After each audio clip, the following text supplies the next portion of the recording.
Hello everyone, स्वागत है आप सभी का स्टडी राइज यूट्यूब चैनल पर। तो जैसा कि आप जानते हैं, यूपी टीजीटी पीजीटी नागरिक शास्त्र की क्लासेस चल रही हैं, जिसमें कि जो हमारा टॉपिक है वह है राजनीतिक सिद्धांत, और जिसमें आज हमने जो टॉपिक लिया है वह लिया है फांसीवाद। ठीक है, ये है वीडियो नंबर 8। जिसने 7 नहीं देखी तो प्लेलिस्ट में जाके देख सकते हैं। तो चलिए फिर आज की वीडियो स्टार्ट करते हैं। और जिसने अभी तक चैनल सब्सक्राइब नहीं किया है तो चैनल को ज़रूर सब्सक्राइब कर लें, और वीडियो अगर आपको पसंद आती है तो उसको अपने दोस्तों के साथ शेयर ज़रूर करें। तो चलिए फिर आज की वीडियो स्टार्ट करते हैं। ये है फांसीवाद। तो हमारा पहला क्वेश्चन दिया है, निम्न में से किसने राज्य को एक साध्य के साधन के रूप में नहीं बल्कि स्वतः साध्य के रूप में माना है? जनतंत्रवादी, तानाशाह, उदारवादी या फिर धार्मिक प्रमुख? तो जो पहले का सही आंसर हो जाएगा वह हो जाएगा ऑप्शन बी, तानाशाह। क्या हो जाएगा? ऑप्शन बी, तानाशाह।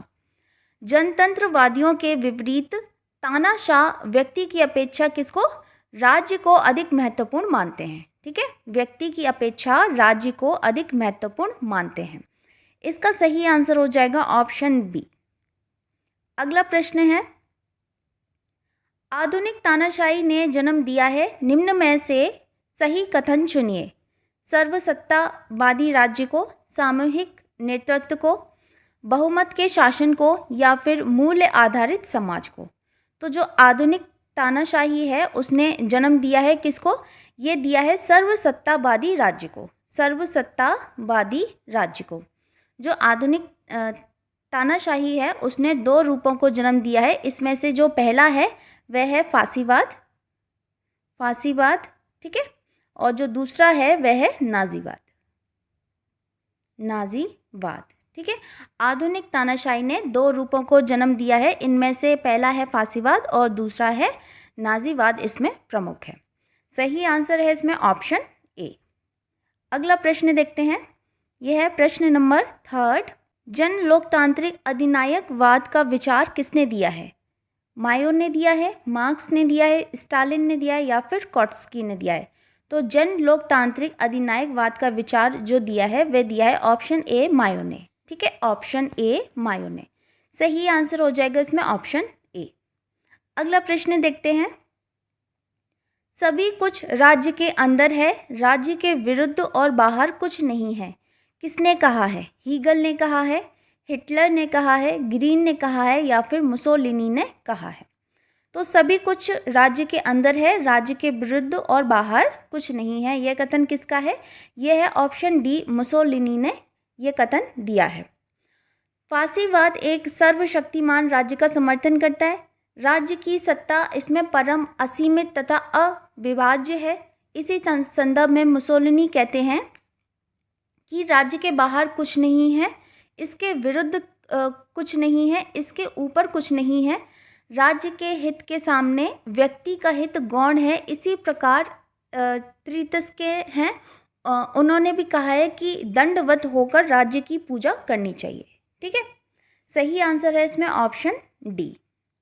अगला प्रश्न है, सब कुछ राज्य के भीतर, राज्य के बाहर कुछ नहीं और राज्य के विरुद्ध कुछ नहीं।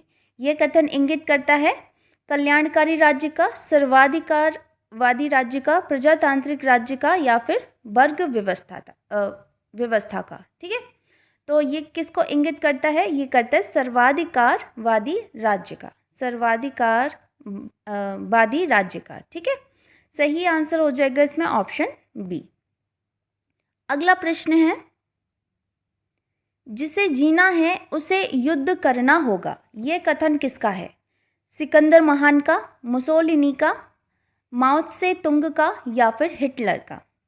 तो ये कथन किसका है? जिसे जीना है उसे युद्ध करना होगा।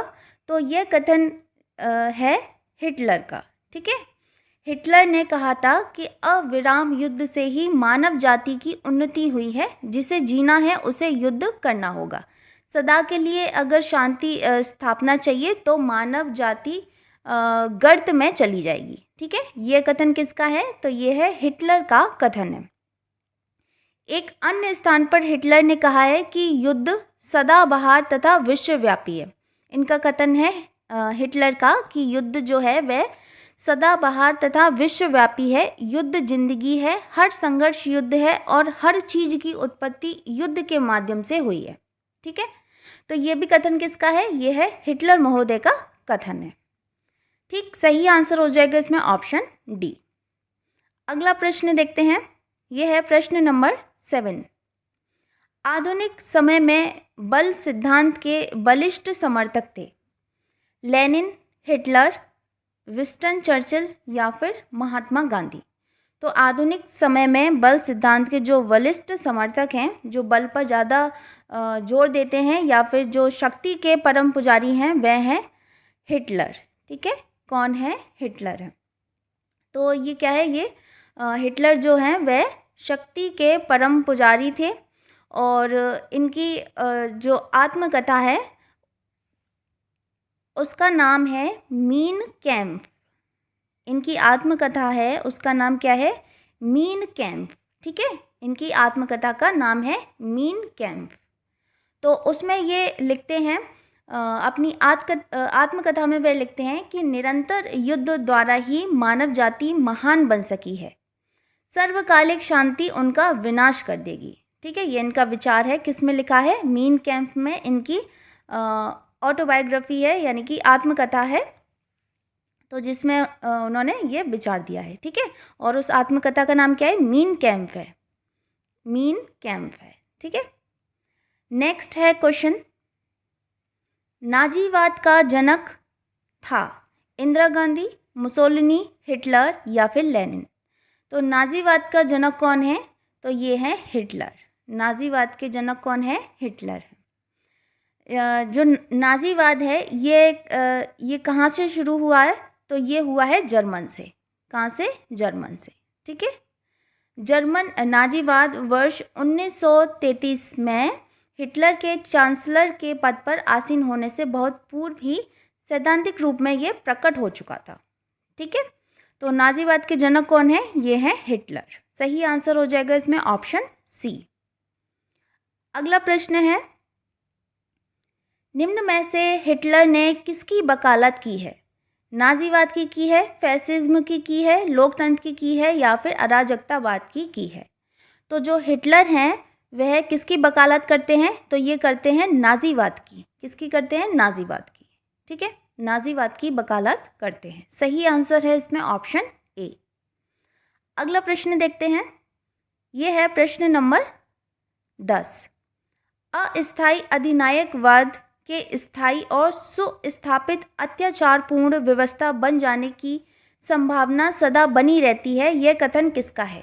केसी वियर का, गार्नर का, विलियम एंड्रूज का या फिर बार्कर का। तो ये कथन किसने कहा है कि अस्थायी अधिनायकवाद के स्थायी और सुस्थापित अत्याचारपूर्ण व्यवस्था बन जाने की संभावना सदा बनी रहती है, ये कथन दिया है केसी वियर ने। ठीक है, किसने दिया है? केसी वियर ने दिया है और इनकी पुस्तक का नाम है, ये है मॉडर्न कॉन्स्टिट्यूशन। Modern constitution. ठीक है, मॉडर्न कॉन्स्टिट्यूशन इनकी पुस्तक का नाम है। केसी वियर अपनी पुस्तक में मॉडर्न कॉन्स्टिट्यूशन में ये चेतावनी देते हुए लिखते हैं कि शासक वर्ग युद्ध और आपात की स्थितियों में शक्ति को अपने हाथों में केंद्रित कर लेती है और उसे स्थायी बनाकर अत्याचारपूर्ण व्यवस्था में बदल लेते हैं। तो इसी संदर्भ में इन्होंने लिखा था कि जो अस्थायी अधिनायकवाद के स्थायी और सुस्थापित अत्याचारपूर्ण व्यवस्था बन जाने की संभावना सदैव बनी रहती है।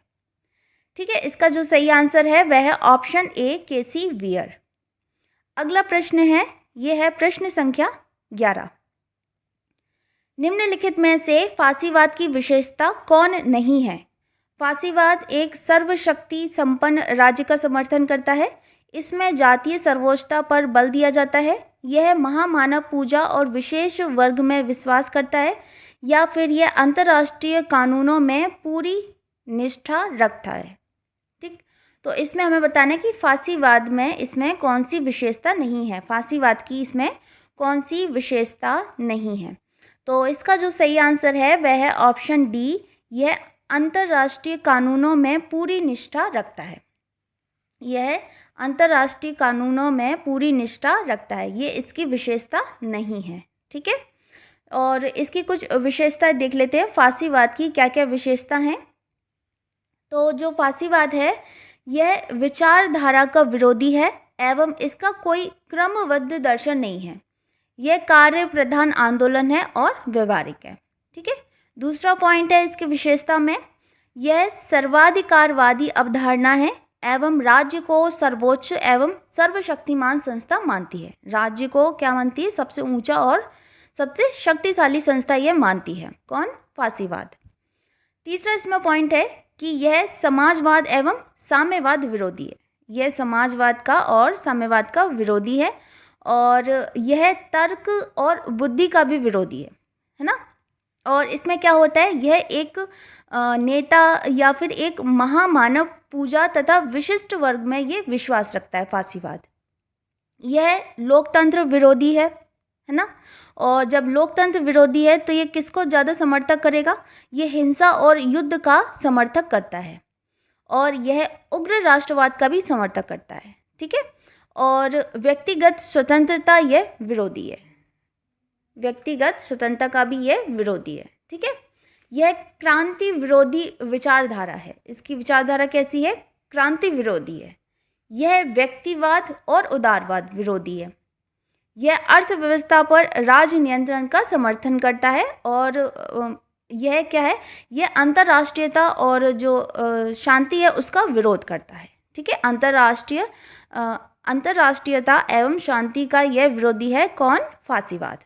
तो ये इसकी कुछ विशेषता हैं, महत्वपूर्ण विशेषता थी। ठीक है, तो इसमें जो सही आंसर हो जाएगा क्वेश्चन नंबर 11, इसका जो सही आंसर है वह है ऑप्शन डी। नेक्स्ट क्वेश्चन देखते हैं। आज जितने भी कुछ सवाल हैं या प्रश्न हैं वह सब फांसीवाद से रिलेटेड हैं। जितने भी फांसीवाद में प्रीवियस ईयर में जितने भी क्वेश्चन बन चुके हैं फांसीवाद के ऊपर वह सभी क्वेश्चन हैं। ठीक है, तो नेक्स्ट क्वेश्चन है, ये है निम्नलिखित में से कौन सी फांसीवाद की एक विशेषता नहीं है? एक व्यक्ति की तानाशाही में विश्वास, अंतर्राष्ट्रीयवाद का विरोध, लोकतांत्रिक संस्थान में अविश्वास या फिर व्यक्तिवाद में विश्वास। तो इसमें जो सही आंसर है वह है ऑप्शन डी, व्यक्तिवाद में विश्वास। ठीक है, व्यक्तिवाद में विश्वास, क्योंकि एक व्यक्ति की तानाशाही में विश्वास करता है, वह कोई एक नेता को महापुरुष मानता है ना, सुपरमैन मानता है, और ये अंतर्राष्ट्रीयवाद का विरोध करता है, लोकतांत्रिक संस्थान में ये विश्वास नहीं रखता। तो ये तो हो गई तीनों उसकी विशेषता, और ये हो गई विशेषता नहीं है, व्यक्तिवाद में वह विश्वास नहीं रखता। सही आंसर है इसमें ऑप्शन डी। अगला प्रश्न देखते हैं, यह है क्वेश्चन नंबर 13। निम्नलिखित में कौन सर्वाधिकारवादी राज्य में विश्वास करता है? उदारवाद, समाजवाद, फांसीवाद या फिर इनमें से कोई नहीं। तो सर्वाधिकारवादी राज्य में विश्वास कौन करता है? ये करता है फांसीवाद। ठीक है, फांसीवाद करता है। सही आंसर हो जाएगा इसमें ऑप्शन सी। अगला प्रश्न देखते हैं। फांसीवाद निम्नलिखित में से किस एक सिद्धांत का समर्थन नहीं करता?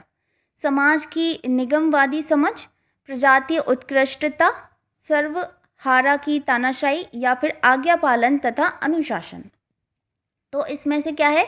एक सिद्धांत का समर्थन नहीं करता, तो वह कौन सा नहीं करता? ये करता है सर्वहारा की तानाशाही। सर्वहारा की तानाशाही फांसीवाद, साम्यवाद एवं समाजवाद का विरोधी है, अतः यह सर्वहारा की तानाशाही का समर्थन नहीं करता है। सही आंसर है इसमें ऑप्शन सी। नेक्स्ट क्वेश्चन है हमारा, फांसीवाद निम्नलिखित में से किसको महिमा मंडित करता है? हिंसा, युद्ध, नेता या क्रांति। तो नीचे दिए गए कूट से सही उत्तर चुनिए। तो इसमें कौन कौन से हैं जो फांसीवाद में से किसको महिमा मंडित करता है? तो इसमें सही आंसर हो जाएगा, हिंसा को भी करता है, युद्ध को भी करता है और नेता को भी करता है। ठीक है, हिंसा, युद्ध और नेता। सही आंसर है इसमें ऑप्शन ए। ठीक है, ए, बी और सी। ए, बी और सी सही आंसर हो जाएगा इसमें ऑप्शन ए। ठीक। अगला प्रश्न है हमारा, फासीवाद के फासीस शब्द का अर्थ है प्राचीन रोम के अधिकारियों की शक्ति के प्रतीक के रूप में डंडों का समूह, पोप का मुकुट, या फिर पवित्र रोमन सम्राट की बाइबल, या फिर रोम के मुख्य चर्च की घंटी। तो जो फासीवाद के जो फासीस शब्द का अर्थ क्या होता है, तो ये होता है प्राचीन रोम के अधिकारियों की शक्ति के प्रतीक के रूप में डंडों का समूह, डंडों का समूह, या फिर लकड़ी का गट्ठर, या फिर क्या है, डंडों का समूह। ठीक है, सही आंसर है इसमें ऑप्शन ए। अगला प्रश्न है, यह है प्रश्न संख्या 17।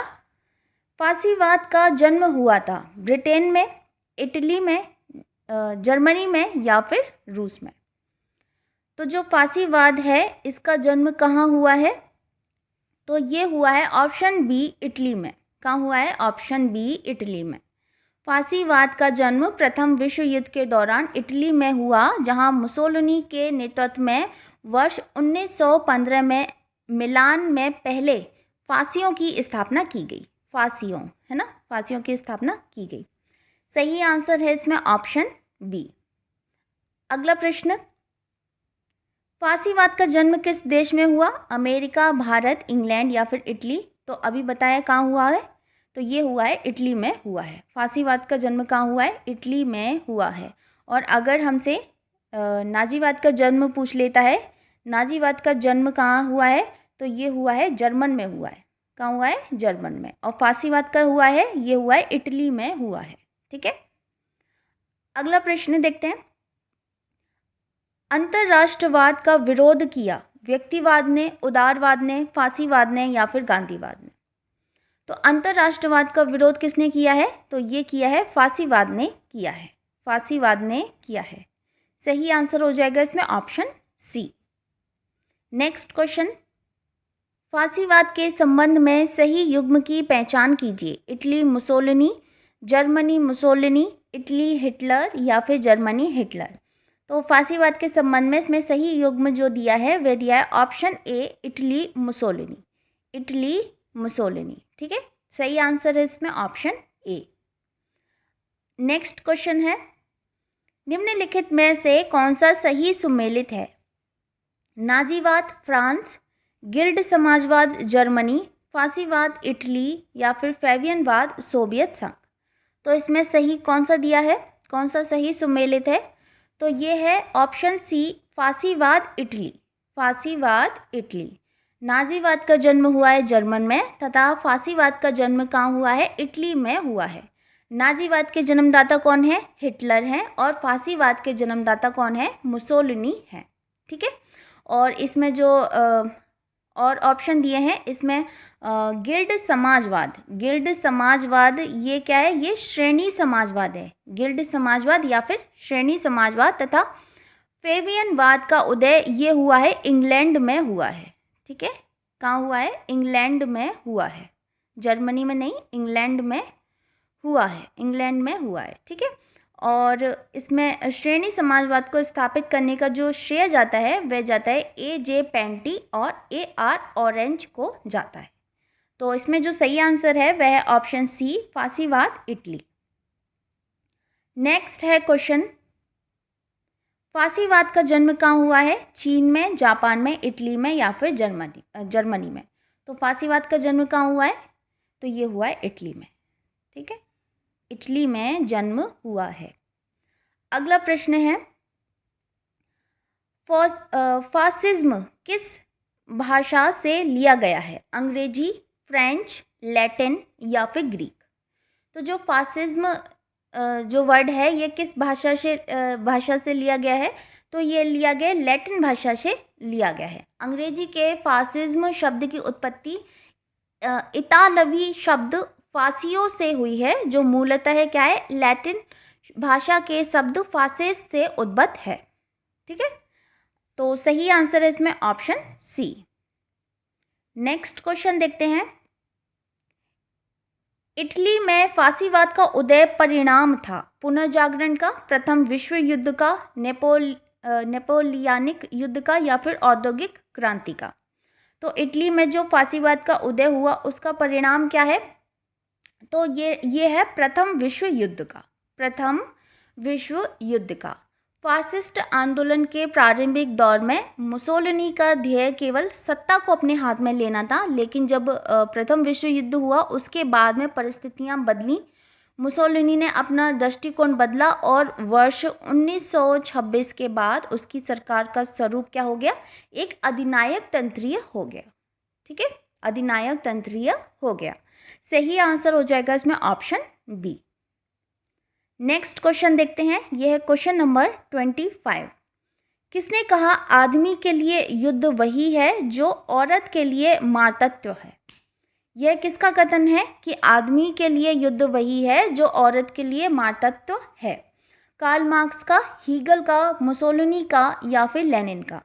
तो ये कथन जो दिया है वह दिया है ऑप्शन सी मुसोलिनी ने। किसने दिया है? ऑप्शन सी मुसोलिनी ने। तो फासीवाद युद्ध को मानवता का विरोधी नहीं बल्कि वह क्या मानते हैं? राज्यों की सेहत बनाने के लिए उसका व्यायाम मानते हैं, है ना। फासीवाद युद्ध को मानवता का विरोधी नहीं बल्कि क्या? राज्यों की सेहत बनाने के लिए उसका व्यायाम मानते हैं। मुसोलिनी ने कहा है कि युद्ध राज्य के लिए वैसा ही है जैसा कि नारी के लिए उसका मातृत्व है।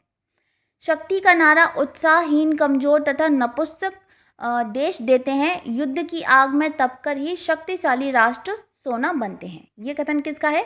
तो ये है ऑप्शन सी मुसोलिनी का। ठीक है, वो क्या कह रहे हैं कि आदमी के लिए युद्ध वही है जो औरत के लिए उसके मातृत्व है।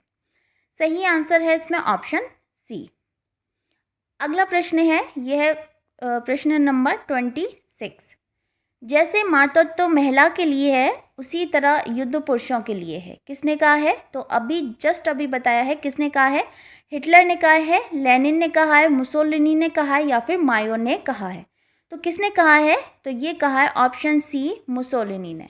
ठीक है, किसने कहा है? मुसोलिनी ने कहा है। अगला प्रश्न है, यह है प्रश्न नंबर 27। मेरा प्रोग्राम मतलब कार्यक्रम, कार्य है बात नहीं। यह कथन किसका है? मार्क्स का है, स्टालिन का है, मुसोलिनी का है या फिर गांधी का है? तो मेरा प्रोग्राम कार्य है बात नहीं, ये कथन किसने दिया है? ये दिया है ऑप्शन सी मुसोलिनी ने दिया है। ठीक है, ऑप्शन सी मुसोलिनी ने दिया है। सही आंसर है ऑप्शन सी। अगला प्रश्न है प्रश्न नंबर 28। किसने कहा कि युद्ध पुरुष के लिए वही है जो स्त्री के लिए मातृत्व? मुसोलिनी, मार्क्स, हीगल या फिर मायो? तो ये किसने कहा है? ऑप्शन ए मुसोलिनी ने। ठीक है, नेक्स्ट है हमारा क्वेश्चन, जर्मनी में हिटलर ने किस प्रकार के शासन की स्थापना की? लोकतंत्र की, तानाशाही की, कुलीन तंत्र की या फिर राजतंत्र की? तो किस तरह की स्थापना की है हिटलर ने? तो ये की है ऑप्शन बी तानाशाही की। ऑप्शन बी तानाशाही। हिटलर ने जर्मनी में तानाशाही अर्थात इसका मतलब क्या है? अधिनायक तंत्रवाद, अधिनायक तंत्र, ठीक है, की स्थापना की है। तानाशाह शब्द का जो प्रयोग है वह साधारणतः हम ऐसे संदर्भ में करते हैं जहां कोई व्यक्ति अपने विलक्षण नेतृत्व, लोकप्रियता या फिर सैन्य संगठन की निष्ठा बल पर संवैधानिक व्यवस्था को धराशायी करके पूर्ण सत्ता पर अपना अधिकार स्थापित कर लेता है। उसी को तो हम बोलते हैं तानाशाही। तो इसमें जो सही आंसर है वह है ऑप्शन बी। नेक्स्ट है क्वेश्चन, यह है प्रश्न संख्या 30। नाजियों द्वारा किस पुस्तक को अपना बाइबल माना गया है? Das Kapital, War and Peace, Mein Kampf, option D है कम्युनिस्ट मैनिफेस्टो। तो नाजियों द्वारा किस पुस्तक को अपना बाइबल माना गया है? तो ये माना गया है ऑप्शन सी मीन कैम्प को। मीन कैम्प को मैंने बताया था मीन कैम्प क्या है? ये ऑटोबायोग्राफी है। किसकी है? तो ये है हिटलर की ऑटोबायोग्राफी। ठीक है, तो जर्मनी में नाजियों द्वारा हिटलर की पुस्तक मीन कैम्प, इसका अर्थ क्या होता है मीन कैम्प का? इसका अर्थ होता है मेरा संघर्ष, मेरा संघर्ष। ठीक है, मीन कैम्प का अर्थ होता है मेरा संघर्ष। को बाइबल माना गया था। ये पुस्तक हिटलर की आत्मकथा के साथ साथ उसकी राजनीतिक विचारधारा और जर्मनी के बारे में उसमें योजनाओं का वर्णन दिया है। जब जर्मनी में लैंड्सबर्ग जेल में जब हिटलर बंद थे, तब उन्होंने ये बोलना शुरू किया 1923 में, जिसे हिटलर का सहायक रुडोल्फ हेस लिखता गया। यानी वो तो जेल में बंद था, तो वो बोलता गया, और जो उसका सहायक है रुडोल्फ हेस वह लिखता गया। ठीक है, और इस पुस्तक का संपादन भी किसने किया है? तो ये किया है रुडोल्फ हेस ने ही किया था। ठीक, सही आंसर है इसमें ऑप्शन सी, मीन कैम्प। अगला प्रश्न है, निम्नलिखित में से किसने फांसीवाद के सिद्धांत का वर्णन इस रूप में किया है कि वह समाजवाद का राष्ट्रवादी रूप है? मार्टिन हेडेगर, जॉर्जेज सोरेल, एल्फ्रेडो रोक्को या फिर रुडोल्फ जेलेन? तो 31 का जो सही आंसर है वह है ऑप्शन सी, एल्फ्रेडो रोक्को। ठीक है, सही आंसर हो जाएगा इसमें ऑप्शन सी। अगला प्रश्न है, फांसीवादियों के अनुसार जनतंत्र का सर्वाधिक वास्तविक रूप निम्न में से किसके द्वारा चलाई जाने वाली सरकार में पाया जाता है? अभिजात वर्ग, जंगखोर, जनतंत्रवादी या फिर अराजकतावादी? तो इसका जो सही आंसर है वह है ऑप्शन ए, अभिजात वर्ग। ठीक है, फांसीवाद समानता विरोधी और विशिष्ट वर्ग के सिद्धांत तथा नेतृत्व पूजा में वह विश्वास रखता है। ठीक, और इसके अनुसार क्या है कि जो फ्रांस के पश्चात लोकतंत्रवाद आया, पर वह वास्तविक रूप में जनता के शासन के स्थापना करने के लिए नहीं था, बल्कि क्या था, वह लोकतंत्र में शक्ति कुछ चतुर और स्वार्थी लोगों के हाथों में केंद्रित के लिए था, है ना। इसीलिए ये लोकतंत्र को क्या, भ्रष्ट, काल्पनिक तथा अव्यवहारिक शासन व्यवस्था मानते हैं। ठीक है, और फांसीवाद के बारे में थोड़ा देख लेते हैं। फांसीवाद में इसके प्रमुख सिद्धांत क्या क्या हैं? तो ये है विचारधारा का अभाव। इसमें क्या है? विचारधारा का अभाव है, विचारधारा का अभाव। ठीक, विचारधारा का अभाव। दूसरा पॉइंट है, यह है बुद्धिवाद के खिलाफ, बुद्धिवाद के खिलाफ। ठीक, बुद्धिवाद के खिलाफ। तीसरा है, यह अंधराष्ट्रवाद है, यह युद्ध प्रेम है, युद्ध को ज़्यादा महत्व देता है, ज़्यादा प्रेम करता है, युद्ध के लिए ही प्रेरित करता है। सर्वशक्तिमान राज्य है, विशिष्ट वर्ग में यह विश्वास करता है, हिंसा को ज़्यादा महत्व देता है ना। समाजवाद, साम्यवाद तथा लोकतंत्र का यह विरोधी। ठीक, समाजवाद, साम्यवाद तथा लोकतंत्र का यह विरोधी है। सही आंसर हो जाएगा इसमें ऑप्शन ए, अभिजात वर्ग। अगला प्रश्न है, यह प्रश्न संख्या 33। फांसीवाद ने राज्य को माना है एक आवश्यक बुराई, वर्ग विरोध की असमाध्यता का परिणाम और अभिव्यक्ति, व्यक्तियों पर एक निरंकुश शक्ति, या फिर परिवार और गांव का एक ऐसा संगठन जिसका उद्देश्य पूर्ण और आत्मनिर्भर होना। तो फांसीवाद ने राज्य को क्या माना है? फांसीवाद ने राज्य को क्या माना है? तो ये है व्यक्तियों पर एक निरंकुश शक्ति, व्यक्तियों पर एक निरंकुश शक्ति, है ना। फांसीवाद ने राज्य को व्यक्तियों पर निरंकुश शक्ति माना है। इसके अनुसार क्या है, जो राज्य क्या है, ये सर्वशक्तिमान तथा निरंकुश है। इसकी मान्यता है कि सब कुछ राज्य के अंदर है और राज्य के बाहर तथा राज्य के विरुद्ध कुछ भी नहीं है। ठीक है, और यह उदारवाद एवं लोकतंत्र का घोर विरोधी है। यह निगमित राज्य में विश्वास करता है। यह मानव को राज्य पर कुर्बान कर देता है तथा मानव अधिकारों को मान्यता नहीं देता। इनके अनुसार क्या है कि जो राज्य है वह साध्य है तथा नागरिक साधन है। राज्य क्या है, ये साध्य है, और नागरिक क्या है, यहाँ के नागरिक हैं इसके साधन। ठीक है, नागरिक है साधन। तो इसमें जो सही आंसर है वह है ऑप्शन सी, व्यक्तियों पर एक निरंकुश शक्ति है। फांसीवाद ने राज्य को क्या माना है कि व्यक्तियों पर एक निरंकुश शक्ति है। अगला प्रश्न देखते हैं, यह है प्रश्न संख्या 34। निम्नांकित में से कौन सी विशेषता फासीवाद में पाई जाती है? प्रजातंत्र का विरोधी, राज्य को साधन मानता है, समाजवाद का पोषक या फिर अंतर्राष्ट्रीय शांति का अग्रदूत है।